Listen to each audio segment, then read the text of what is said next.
नमस्कार दोस्तों, स्वागत है आपका अपने YouTube channel Ravi Indore academy पर। दोस्तों, मैं आपके सामने नंबर सिस्टम के टॉप 10 क्वेश्चंस लेकर आया हूं जो एग्जाम में पूछे जाते हैं। मैं इसको दोस्तों आपको कॉन्सेप्ट से और ट्रिक से दोनों से ही क्वेश्चन को बनाने का प्रयास करूंगा और उम्मीद करूंगा कि आपके अच्छे से समझ में आए। चलिए दोस्तों, पहला प्रश्न 1 + 2 + 3 प्लस डैश डैश डैश। और यहाँ पर दोस्तों इसकी वैल्यू हमें कितनी दे रखी है 55। ध्यान से समझना।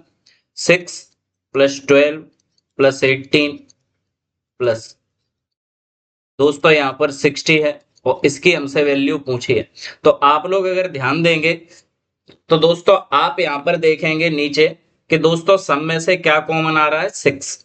जब मैंने 6 कॉमन लिया तो यहाँ पर बचा 1। 6 2 जा 12, इधर दोस्तों 6 3 जा 18 और ऐसे ही जब आगे बढ़ेंगे तो 6 10 जा 60। क्लियर। क्या हमारे पास इसकी वैल्यू है 1 से लेके 10 तक की? तो दोस्तों पहले से ही दे रखी है 1 से लेके 10 तक की सभी संख्याओं का सम कितना होता है 55। तो दोस्तों मैं इसकी जगह पर क्या लिख दूंगा 55। और जब हम 6 से इसमें मल्टीप्लाई करेंगे दोस्तों तो 6 5 जा 30, 6 5 जा 30, 3 कैरी की तो कितना आंसर बनेगा 330। क्लियर है। उम्मीद है दोस्तों आपको समझ में आया होगा। अगर समझ में आए दोस्तों, सारे सवाल आपकी समझ में आए, ट्रिक आपको अच्छी लगे तो चैनल को सब्सक्राइब करें, वीडियो को लाइक करें, दोस्तों के साथ शेयर करें। चलिए, ये क्वेश्चन 2023 से मोस्ट रिपीटेड क्वेश्चन हो गया है, बार बार एग्जाम में पूछा जा रहा है। इसका बेसिक कंसेप्ट समझिए। पहले मैं दोस्तों आपको ये प्रश्न लिख देता हूं क्या हो रहा है यहाँ पर। चलिए, 50 + 49 + 48 प्लस इधर दोस्तों ये दे रखा है 3 2 1। अगर आप प्रश्न को ध्यान से देखेंगे तो दोस्तों ये 1 से बढ़ता हुआ बढ़ता बढ़ता बढ़ता बढ़ता दोस्तों देखो कहां तक आया है 50 तक। और फिर 50 से दोस्तों ये वापस से घटते हुए क्रम में कहां तक आया है 1 तक।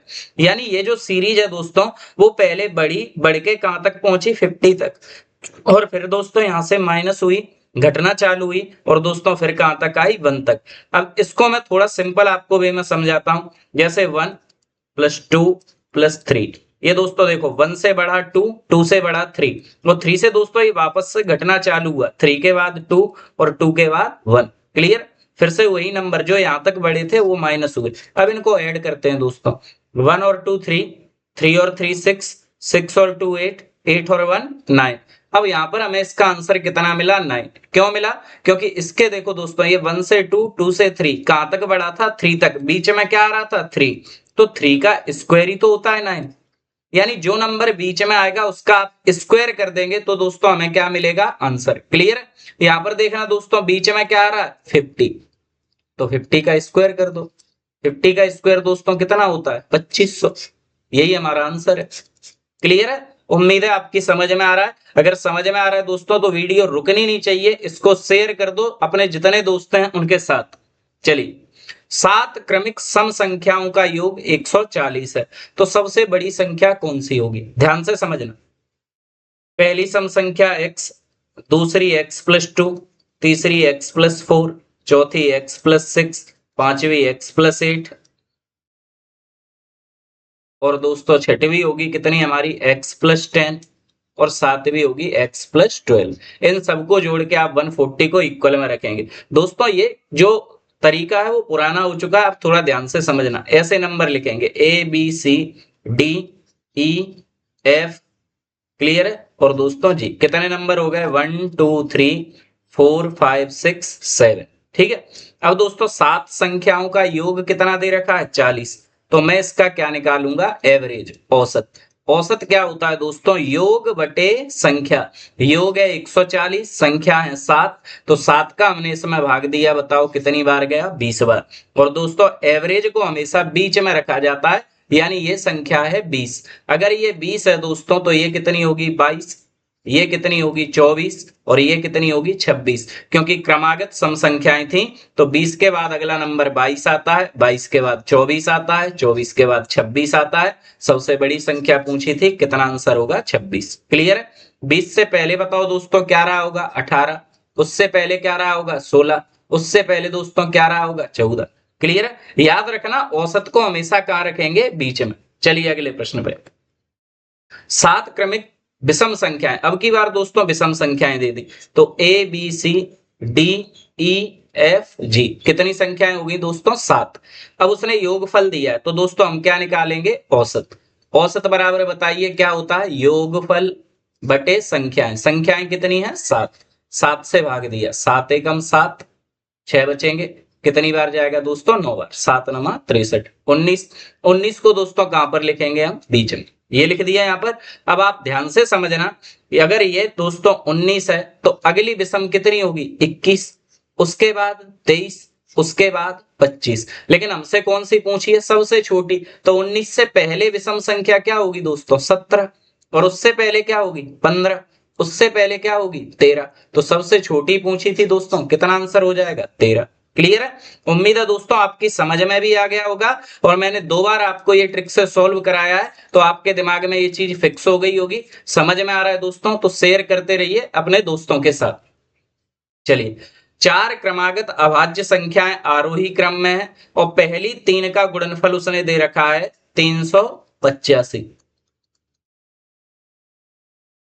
और अंतिम 3 का, मैंने दोस्तों 4 संख्याएं मान ली, ए बी सी डी। पहली 3 का गुणनफल दे रखा है उसने 385, और अंतिम 3 का गुणनफल यानी बी इंटू सी इंटू डी, ये दे रखा है दोस्तों हमें उसने 1001। क्लियर है? बोल रहा है सबसे बड़ी अभाज्य संख्या आप बताओ। तो आप दोस्तों इसको बड़ी आसानी से कर सकते हैं, 385 के फैक्टर बना लो। लास्ट में 5 है तो हमें पता है 5 से कट रहा है। 5 का डिवाइड दिया दोस्तों 7 बार, फिर देंगे इसमें तो कितनी बार जाएगा? 7 बार। 7 से डिवाइड दिया तो कितनी बार जाएगा? 11 बार। और 11 का डिवाइड देंगे दोस्तों तो 1 बार। यानी हमें पता चला 385 जो फैक्टर है दोस्तों वो किसका है? 5 इंटू 7 इंटू 11। और ये दोस्तों उसने बोला है कि जो अभाज्य संख्या है वो कैसी है? क्रमागत है, लगातार है। यानी 5 के बाद अगली अभाज्य कितनी है? 7। 7 के बाद क्या है? 11। तो दोस्तों 11 के बाद अगली अभाज्य संख्या कितनी आएगी? 13। वही हमें बताना था सबसे बड़ी अभाज्य संख्या कौन सी है, तो दोस्तों कितनी हो जाएगी? 13। क्लियर है? दूसरे को भी आप सॉल्व कर सकते हैं, लेकिन इसी से आंसर बन जाएगा, तो हमें आगे की आवश्यकता नहीं। उम्मीद है आपकी समझ में आ रहा होगा। चलिए, दो संख्याओं का योग 25 है और गुणनफल 144 है, तो उन संख्याओं का अंतर क्या होगा? पहले दोस्तों मैं आपको बिल्कुल बेसिक बता देता हूं इसका। अगर आपको ऐसा सवाल दे दिया जाए, दो संख्याओं का योग 25 है, गुणनफल 144 है, तो संख्याओं का अंतर बताओ। तो एक तो आप इसको डायरेक्ट कर सकते हो अपने दिमाग से सोच के, दो संख्याओं का योग हमें 25 दे रखा है और इनका गुणनफल हमें 144 दे रखा है, तो संख्याएं क्या है? तो दोस्तों 144 सिर्फ 2 पार्टों में आता है, एक 16 नम्मा 144, एक 18 अट्ठे 144। तो दोस्तों हमें पता है 16 नम्मा 144, 18 का 8 से गुणा करेंगे तब भी 144। लेकिन वो बोल रहा है इन संख्याओं का योग कितना होना चाहिए? 25। तो दोस्तों जब 16 और 9 को जोड़ेंगे तो कितना मिलेगा? 25। 18 और 8 को जोड़ेंगे तो कितना मिलेगा? 26। तो ये तो कैंसिल है, क्योंकि हमें कितना चाहिए? 25।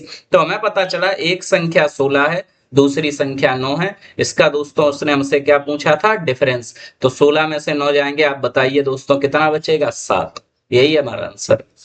क्लियर है? अगर आप इसे फॉर्मूले से करना चाहें तो आप इसमें एक फॉर्मूला लगा सकते हैं, इसे नोट कर लेना, a प्लस बी का होल स्क्वायर माइनस ए माइनस बी का होल स्क्वायर बराबर में होता है दोस्तों ए स्क्वायर, सॉरी 4ab। क्या होता है दोस्तों? 4ab। एक a प्लस बी की जगह आप क्या रखेंगे? 25 का वर्ग माइनस ए माइनस बी का स्क्वायर। क्लियर? बराबर में 4। ए बी की जगह दोस्तों कितना रखेंगे? 144। गुणा करके जब आप इसको माइनस करेंगे तो अपने आप ही आंसर मिल जाएगा, कितना? 7। क्लियर? चलिए, ये दोस्तों प्रश्न बहुत महत्वपूर्ण है। दो संख्याओं का योगफल हमें दे रखा है उसने 16, और इनका गुणनफल दोस्तों हमें दे रखा है 55। बोला संख्याओं के व्युत्क्रमों का योग कितना होगा, ये आपको बताना। तो दोस्तों मैं आपको बता रहा हूं, जब भी आपसे व्युत्क्रमों का योग पूछा जाए, और ये पूछा ही जाता है, मध्य प्रदेश के एग्जाम में तो इतना रिपीट होता है इसकी कोई सीमा ही नहीं। व्युत्क्रमों का योग जब भी आपसे पूछा जाए, टेंशन फ्री होके दोस्तों आप आंसर देंगे। क्या लिखेंगे? योगफल बटे गुणनफल। क्या लिखेंगे? योगफल बटे गुणनफल। तो दोस्तों योगफल देखो मैं कितना दे रखा है 16, गुणनफल कितना दे रखा है 55, 16/55 ही इस सवाल का क्या हो जाएगा आंसर। ये कभी भी गलत नहीं निकलेगा, हमेशा ऐसे ही दोस्तों सॉल्व किया जाता है। बेसिक इसका ये है, x प्लस वाई की वैल्यू दे रखी है इन्होंने 16, x इंटू वाई की वैल्यू दे रखी है 55, उससे बोला व्युत्क्रम का योग ज्ञात करो, तो 1/x 1/y। व्युत्क्रम का मतलब होता है दोस्तों अपॉन में लिख दो। अब इसको आप इधर करोगे, y का 1 से मल्टीप्लाई तो y, x का 1 से मल्टीप्लाई करोगे x, नीचे x का y से करोगे तो xy। तो दोस्तों ऊपर क्या आ गया योग, और नीचे क्या आ गया गुणनफल। तो आपको ये करने की आवश्यकता नहीं है, क्योंकि आपको पता है, रवि सर ने आपको पहले ही बता दिया, जब भी व्युत्क्रमों का योग पूछा जाए योगफल बटे गुणनफल। योगफल दोस्तों कितना था 16, गुणनफल कितना था 55, यही हमारा आंसर है। बहुत मुश्किल दोस्तों, इतनी बार रिपीट हुआ है ये प्रश्न, इसकी कोई गिनती नहीं। चलिए ये दोस्तों आपके लिए, आप पहले इसको बताइए उसके बाद मैं सॉल्व कराऊंगा। व्युत्क्रमों का योग आपसे पूछा है, अब तक उम्मीद है आपका आंसर आ चुका होगा। व्युत्क्रमों का योग, मैं आपको इस तरीके से प्रश्न कराऊंगा कि आपके सेकंड्स में आंसर आएंगे, और क्वेश्चन ऐसे होंगे जो बार बार एग्जाम में पूछे जा रहे हैं। कोई भी प्रश्न ऐसा नहीं कि मैं सरल के लिए आपको करा दूं और एग्जाम में वो मिले नहीं। आप उठा के देख लेना, चाहे पुलिस उठा के देख लेना, चाहे एमपी टेट उठा के देख लेना, एग्जाम कोई भी हो, प्रश्न आपको ये मिलेंगे। ऐसा हो ही नहीं सकता कि आपको व्यापम का पेपर दो और ये प्रश्न आपको मिले ही नहीं। व्युत्क्रमों का योग दोस्तों मैंने अभी बताया था आपको, बताओ क्या होता है, योगफल बटे गुणनफल। क्या होता है, योगफल बटे गुणनफल। तो योगफल कितना है हमारे पास 12, गुणनफल कितना है 35, यही इस सवाल का आंसर। क्लियर। चलिए, किसी संख्या को 56 से भाग देने पर 29 प्राप्त होता है। इधर देखो, जब हम 56 से भाग देते हैं तो हमें शेषफल कितना मिलता है 29। बोल रहा है उसी संख्या में अगर 8 से भाग दें तो शेषफल कितना होगा। अब दोस्तों देखने में ये प्रश्न ऐसा लग रहा है कि ये बहुत कठिन है, लेकिन प्रश्न वास्तव में बहुत सरल है। जब हमने 56 से भाग दिया तो शेषफल कितना बचा 29, 8 से भाग देंगे तो क्या बचेगा, तो 8 का भाग दोस्तों 29 में दे दो, 8 का भाग काय में दे दो 29 में, 8 तिया 24, 29 में से 24 जाएंगे तो कितने बचेंगे 5। आप बता सकते हैं कि जब हम 8 से भाग देंगे तो शेषफल कितना बचेगा 5। आप प्रीवियस ईयर उठा के देख लेना, यही प्रश्न मिलेंगे और इतनी बार रिपीटेड मिलेंगे कि आप ये बोलोगे कि इतने सरल प्रश्न हमसे बन क्यों नहीं रहे थे, इतने रिपीटेड है प्रश्न ये। तो दोस्तों उम्मीद है आपकी समझ में आया होगा। मैंने शायद इसके लिए एक प्रैक्टिस के लिए प्रश्न भी दिया है आपको, चलो दोस्तों यहाँ पर नहीं है, तो आपकी उम्मीद है ये समझ में आया होगा। मैं एक प्रश्न आपको यहीं पर दे रहा हूं करने के लिए, आप स्पीड से इसे सॉल्व करें। किसी संख्या में 61 से भाग देने पर 15 शेषफल बचता है, अगर 9 से भाग देंगे तो शेषफल क्या होगा। तो दोस्तों 9 का भाग आप काय में दे दो 15, कितने शेष बचेंगे 6, यही हमारा आंसर है। जब 9 से भाग देंगे तो कितना शेषफल बचेगा 6। क्लियर है, उम्मीद है ये कंसेप्ट बिल्कुल क्लियर होगा।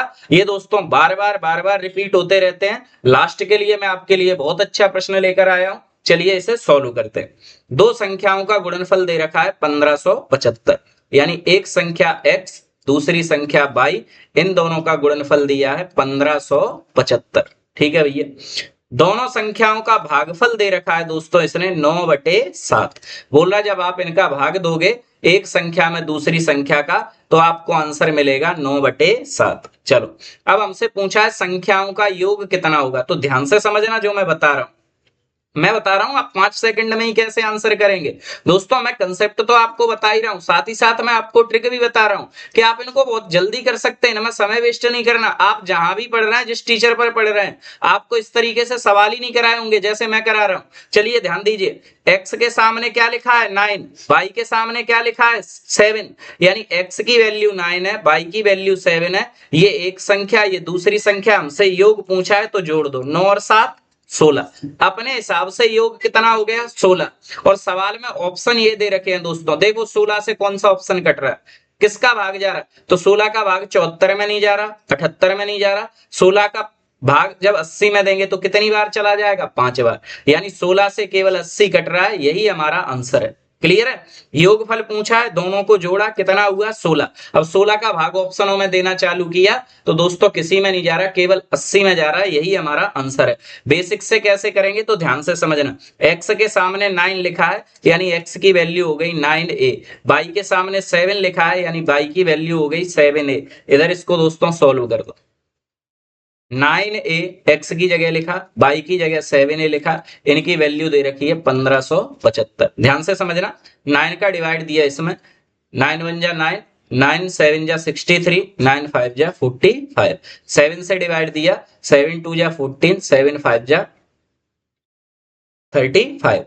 ए का ए से मल्टीप्लाई किया तो ए स्क्वायर बराबर 25, और दोस्तों जब स्क्वायर हटाते हैं तो इधर क्या लगता है रूट, और आपको पता है 25 का स्क्वायर है 5 का, यानी ए की वैल्यू मिली 5। तो यहां पर रख दो 9a, x की वैल्यू कितनी थी 9a, तो 9 इंटू 5 यानी कितना हो गया 45। y की वैल्यू कितनी थी 7a, 7 इंटू 5 यानी ये कितना हो गया 35। यानी एक संख्या 45 है, एक संख्या 35 है। इन दोनों को जब आप ऐड करोगे दोस्तों तो कितना आंसर मिलेगा 80। और यही चीज तो अभी हमने सीखी थी। अगर योग पूछा है तो दोनों को जोड़ दो, दोनों को आपने जोड़ा कितना बना 16। 16 का भाग कौन से ऑप्शन में जा रहा है सी में, क्योंकि यहाँ पर 80 लिखा है, और 16 का जब 80 में भाग देंगे तो कितनी बार जाएगा 5 बार। उम्मीद है आपको समझ में आ रहा होगा और बहुत अच्छे से आ रहा होगा। क्लियर है। चलिए ये प्रश्न आपके लिए है दोस्तों।